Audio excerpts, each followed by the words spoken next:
Pop City. I'm Alyssa Niederman. And I'm Renae Medor. And we have a very special guest, someone I know very, very well. And you do too. Yes. But I know him. Not in the bedroom, though. No, that's how I know him. Anyway. Not yet. Not yet.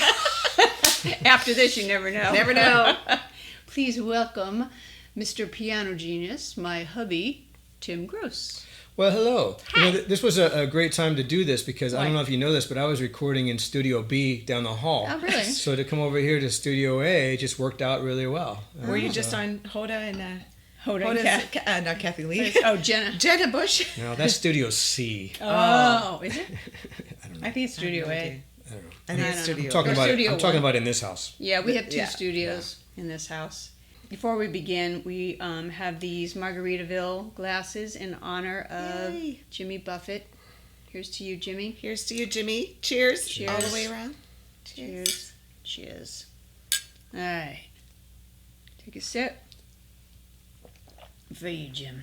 Yes. All right, Tim. Tell us all the secrets that you're not allowed to tell everybody. Well, where I'm at right now is I've been out on a bus tour with Rick Springfield for the last 5 weeks or so. Feels and like months and months. Yeah, just home Especially for for you. 3 days. This is the third day home, and then I'm leaving tomorrow morning, and then we're going back to be playing up the West Coast for the next couple of weeks. Okay, so we'll be in the same Nice. time zone this. Same time This zone, leg. same time zone, so you can keep better track of me. Make sure I'm Oh, yeah. whatever. Speaking of that, how is it on the road? Like, what is your routine? Like getting up and preparing? I know you have to go to rehearsal, all that stuff. What do you do to keep the stamina? Yeah, well, it's a pretty all-encompassing thing, and the crew, even more so than the band, have just really long days. But on a bus tour, usually we fly. They call it Weekend Warrior. You know, you go out Wednesday or Thursday, you play for a few days, and then you come back on Sunday or something like that. But this is different. So we're out on an actual bus tour. So bus holds up to 12 people, and it's been actually full. And so the way it goes is you finish playing, we'll start the night before, and then the bus leaves about 1 in the morning, and it drives somewhere between 5 and 8 or 9 hours, and then it parks at the next venue. And so then you wake up, and you're right there, and you roll out, and the crew just instantly gets going to working whatever 14-hour days that they're doing. Wow. And the band has to do sound checks and stuff. I'm in a slightly different situation because Rick does not like buses. He said, I've done enough of those in the 80s. Rick Springfield, by Yeah. the way, just in case anybody Oh, Yeah, yeah, don't know. sorry. Tim is Rick Springfield's keyboardist. For those of you who don't know, but everybody watching probably does. Yes. Yeah, so Rick says he's done with buses because he's done enough of them, and basically he can't sleep on a bus. And you know, there's things about bus drivers say, "Oh, I'm the smoothest bus driver you ever see," but that may or may not be true. But all it takes is a bad road, Right. potholes and everything like that, Exactly. and you're driving at 4 in the morning and just going thunka thunka thunka thunka. And his take, basically from past years, is that if he can't get sleep, Right. then he starts getting run down, and if he Right. starts getting run down, he starts to get kind of sick Cranky. and not feel well. No, the cranky part you can deal with, but the voice, it's the voice. Yeah, right. You start getting a touch of this and that, and not being able to sing very well. So the original plan this year was for him to fly. Mm-hmm. So the bus would go, and he would fly and do all that, but that turns out to be really exhausting too, because sometimes you're going from one small town to another small town. Right. You have to have 2 small flights, regional airports, or 1 or 2, but those are the kind that if there's a canceled flight that you're sort of stuck. Right. And it can be a 6 to 8 hour travel day. So they came up with the solution of getting him a bus that travels during the day. Mm-hmm. And so, he starts rolling at 8 a.m. and maybe gets to where he's going at 4. Mm-hmm. And that sounds exhausting, but when you've got a bus that's set up, they call it a star bus, by the way, and what that means is there's a full bed in the back for him to be Nice. able to crash and everything like that. But it is actually better, like once you A/B it, you go, well, there's better things than being stuck on a bus for 8 hours, but it's better than getting to an airport an hour and a half before you have to fly. Maybe it was an hour drive to get to the airport and then go through all that and delayed Right. flights and then have another drive. And so that's more tiring than just being on a bus for 8 hours. And so I am actually traveling with Rick on that bus. And depending on certain days, there's other people that travel on the bus too. But day of show, crew and everybody's needed. And one of the outs as a keyboard player, by the way, is it's just an electronic signal, so anybody can check my keyboards. Every time you get somewhere, guitar player has to plug in, and it doesn't sound right because this is metal and Right. this is wood floor, and the last time it was a cement floor, so you have to redial everything in. Drums sound different in every room. You can hit the snare, and it was exactly like yesterday, but now you've got cement instead of a wood stage, and so they have to tune it and change everything. But keyboard, you just go Blink. Oh, wow. did you get that? Yeah.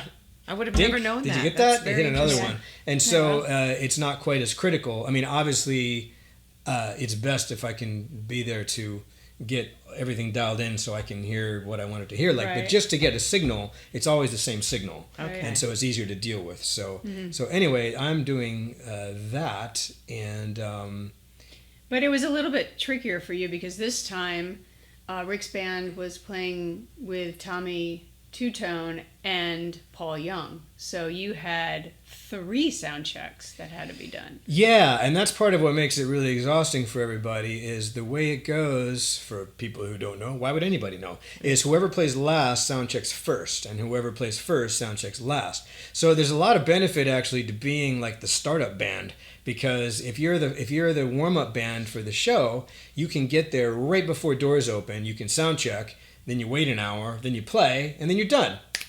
Wow. There's some benefit to that. Yeah, that's so great. with the Rick Springfield, with him playing last, he might not be going on until 9:45, Yikes. but sound check is at Wow. 1:30. I'm asleep by then. Yeah, right. So sound check Not for when him, you're on tour. yeah, Yeah. is 1:30. So he would sound check until, or maybe 12:30. Anyway, finishes up at 2:30. So with the band sound checks till 2:30, then they have like 9 hours to kill Right. until they go Wow. back and play. Right. And so that's kind of a thing. But then because we're also playing with Tommy Two-Tone and Paul Young, their sound check was 4:30 to 5:30, and then they play around 7. So the band has to be there for that sound check and then play at 7, and then the Hooters play, and so then you just wait. And then so by the time you add all that up, you've got 2 separate sound checks and 2 separate shows. So, but being on the Star Bus, what fun things can you tell? Well, we have a private masseuse. Yeah. Well, it wasn't on there when liar. I went. Oh, my Where God. was that Do masseuse? you really? Well, you- Wow, because she wants to do that. Yeah, right? Well, when you were on the bus for a little while, you were theoretically the masseuse. You just never really stood up and did the job. Well, I didn't get paid, so that's why I didn't do it. Smart girl. Yeah. Smart girl. Well, we gotta. Well, at least yeah. on this bus you can poop, even though I didn't. The other buses you can't poop on them. my God. You can only pee. Well, and Oh, so God. here's the background on that, because this gets people very confused. Okay. With tour buses in general, they hold up to 12 people. Right. They've got 3, 3, and 3, and then in the back 3, 3, and 3, and so it's a lot of people. And people go, well, why? This day and age, why can't you be set up so you should be able to just poop on the bus? And apparently the reason is water requirements, because if you're in an RV and you're Right. traveling with your spouse and a child Right. or something like that, you can fill up your tank of water and you can use it for whatever you want, flush in the toilet, that kind of thing. And over the course of a day, you're not going to use that much. If you have 12 people all using It's a lot of the poop. bathroom Wow. and Lots of flushing and washing your hands, everything like that, I believe that the water can't keep up with it. They don't even try because Right. it's too much Yeah. water. Right. So in general, normal tour buses, odds are you are not allowed to poop. So if you need to Wow. poop, you have to raise your hand and go, hey, can we pull over at the next bus And stop so I everybody can knows poop? when you have to poop. So, It's not a secret. Then everybody's waiting on the bus until you come back on the bus. Yeah. What about those long poopers? Yeah. Poor What if you had a thing, tummy right. ache? Yeah. Well, usually, because I've been on, the regular bus, you pull up at 4 a.m. Anybody, even if you're like not sleeping very well, you go, oh, because it's not just a bathroom, it's a truck stop. So you just start Right, wandering yeah. around the aisles, beef jerky, Oh my God, that's so funny. slushy, whatever people get in Right. truck stops and everything. Well, like you that. stopped at the biggest. Yeah, that's right. I saw that. Yeah. World's biggest truck stop. And it wasn't that impressive, you said. Well, I didn't see it all. Apparently, you Oh, can. is that big? I just wasn't Ah. motivated to wander through every nook and cranny. But apparently, you can buy guitars there. Wow. Did Rick buy a guitar? He actually wasn't even able to find the guitars. Aw, but he they must have were- been sad. Yeah.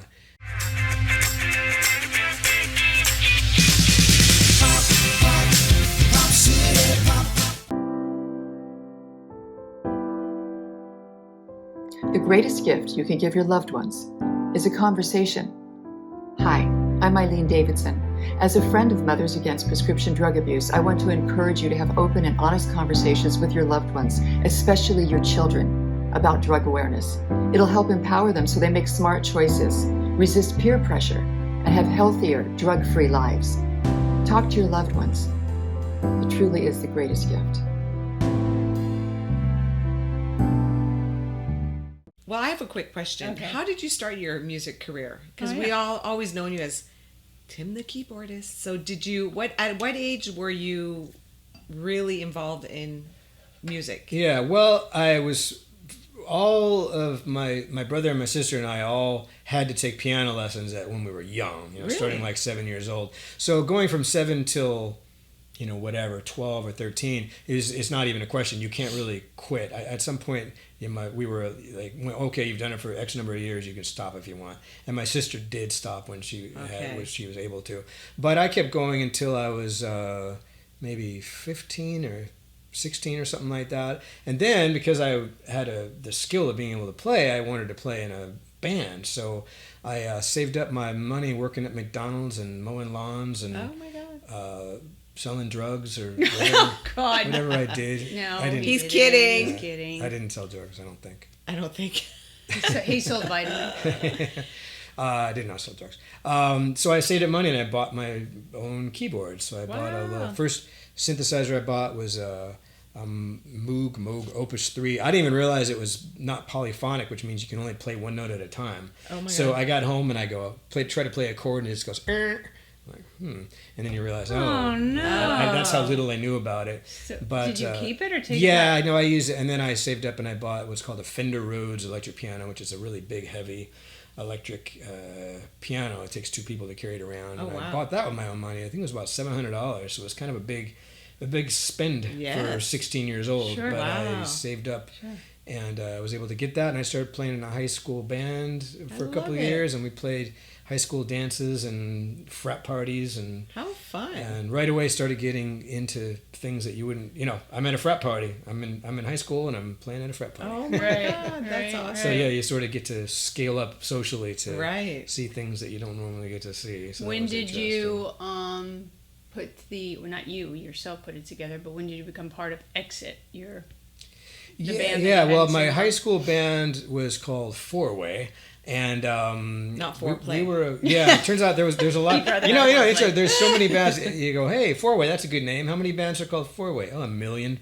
How many are called Foreplay? 1 million. How many are called Exit? 1 million. Oh my I mean, if you look it up, this Okay. is pre-internet, so you can feel special. You know? Right. But we hired a guy, Brian Birmingham, who was in a band called Exit, and he was 5 years older than us. And he started doing sound for us. So we became good friends with him, and he was a really helpful guy. And then once I graduated high school, me and the bass player, my friend Brad Kazmerzak, we wound up joining his band. So we played in his band for many years. And again, that got me into situations where I was 18 playing in bars, and nobody knew I was underage. So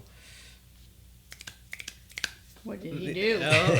so We want to What hear did he behind the do? sings of He's that. not telling us all the good stuff. yeah, so we He's got to acting have all some innocent. All the fun. girls that were throwing their bras at him. Oh wait, Yes. that's Even Rick's to show. this day. Yep, still happening. Well, They're just Yeah. bigger bras and they're Yeah. padded. The bigger one. They're not as sexy. No. well, that's Rick's joke. People throw up a big bra, and he goes, "Well, back in the '80s, people would throw up training bras." That's adorable. Oh my god. But and then from there on out, I was really interested in playing music, and I felt that I was good at it. And I wound up dropping out of college to move to LA to play with my original bands, Wow. and just kept plugging away. And good things happen, and not great things happen, and it all kind of balanced out. Yeah. And jumped forward multiple decades, and here I am. Okay, speaking of that, how did you hook up with Rick? Yeah, the Rick thing actually all came about because of his movie Ricky and the Flash that he did about 10 years ago. Okay. Exactly 10 years ago. Because he had to take a couple months off from filming to do that movie. And one of my closest friends, Paul Trudeau, was his keyboard player. And so while they were on hiatus, some gigs came up where he could play with Billy Idol. So he started doing that, and then there were some conflicting gigs coming up, and so he brought me in to be a sub to fill in for Rick on just like a couple of dates that weren't working out, because he was kind of he didn't know if the Billy Idol thing was gonna continue, and then he Right. didn't want to lose the Rick Springfield gigs. He's trying to keep a foot in both camps, Don't blame him. And and so he asked me. He said I asked you for two reasons. One, I know you can do the job because you really good at it. Well, and secondly, you get along with everybody, because it's really important to get along with everybody, because so much is just traveling. He goes, and third, I know you're not going to try to steal my gig, because you wouldn't want to do this for a living. Oh. And that's where he was wrong. Oh my gosh. I winked at the Are you camera. watching? I don't usually do that, but Get that wink. but and then but he had at that point become full time, and Billy Idol was on a crazy. He came out with a new album and a new book Right. same year, and they were out in Europe and South Crazy America busy, 2 yeah. months at a time, so he Wow. could not keep both feet going, in both camps at the same time. Right. But the cool thing with all this is that working with Rick has really expanded my ability to play with all these other interesting people. And the last one, who we just finished playing with, was Paul Young, Yeah. who is an Exciting. amazing singer, and Love some of the him. great songs, and one of the icons of the '80s. Right. And so got to play some songs with him, which just wound up That's being amazing. amazing. And he is one of the nicest people. Seriously, the nicest people you can meet. I was so nervous the first night we were going to meet him. Tim goes, "No, don't be nervous." And I'm like, "Of course I'm going to be nervous. It's Paul Young. Yeah. I mean, you grew up with this His guy music, and yeah, his music. iconic. And it was just him and I going to dinner with him at that moment.